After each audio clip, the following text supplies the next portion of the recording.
Izin bertanya Mbak Eta, bagaimana cara untuk orang tua membujuk anak yang kecanduan HP, Mbak Eta?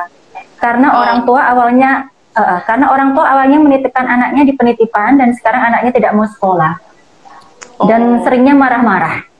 Begitu. Hmm. Oke, baik. Jadi prinsip pertama adalah kalau kita apa ya, eh, gini, kadang-kadang kita sebagai orang tua itu pengen tahu solusinya, tapi Mm-mm. tidak ada solusi yang paling pas kalau kita belum betul-betul memahami apa sebetulnya yang terjadi sama anak kita. Gitu. Jadi kalau kayak saya lagi praktek juga banyak sekali pertanyaan, gimana ya Bu caranya, misalnya, gimana caranya supaya anaknya nggak sering-sering main HP, gimana caranya supaya anaknya nggak marah-marah, gimana caranya supaya anaknya mau belajar. Nah, pertanyaannya kita butuh tahu dulu kenapa anaknya nggak mau belajar.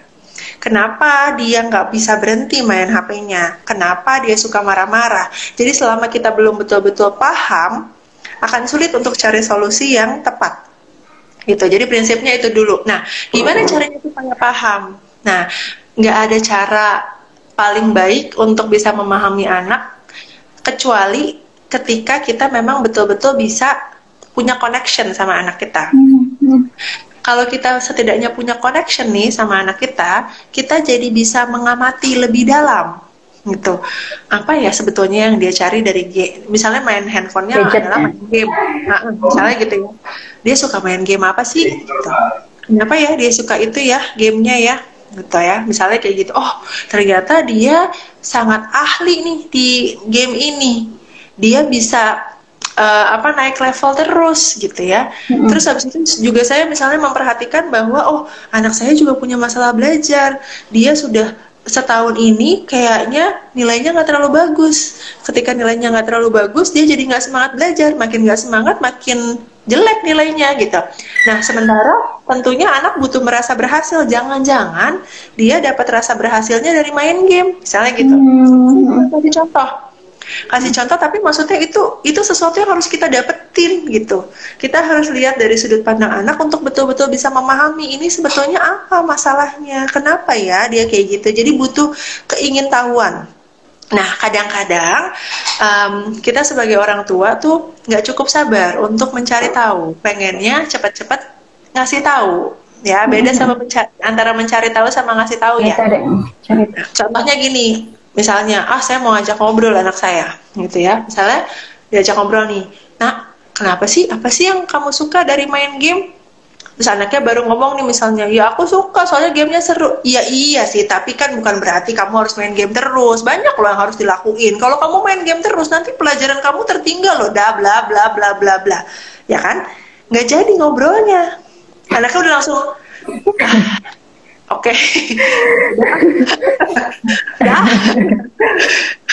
gitu kan? Ya, karena Maknya nggak itu asik ya.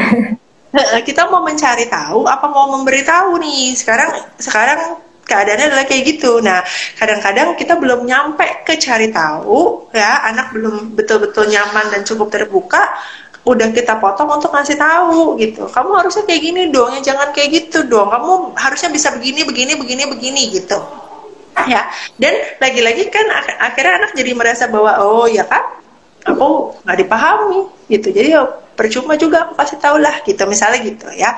Nah ini Mm-mm. bukan lagi-lagi nih saya butuh menggarisbawahi, ketika kita misalnya nanya sama anak, kita buka kesempatan anak untuk berdiskusi, kita berusaha melihat dari sudut pandang anak, bukan berarti abis itu semua yang anak pikirkan, katakan, abis itu kita setujui, ya enggak juga gitu.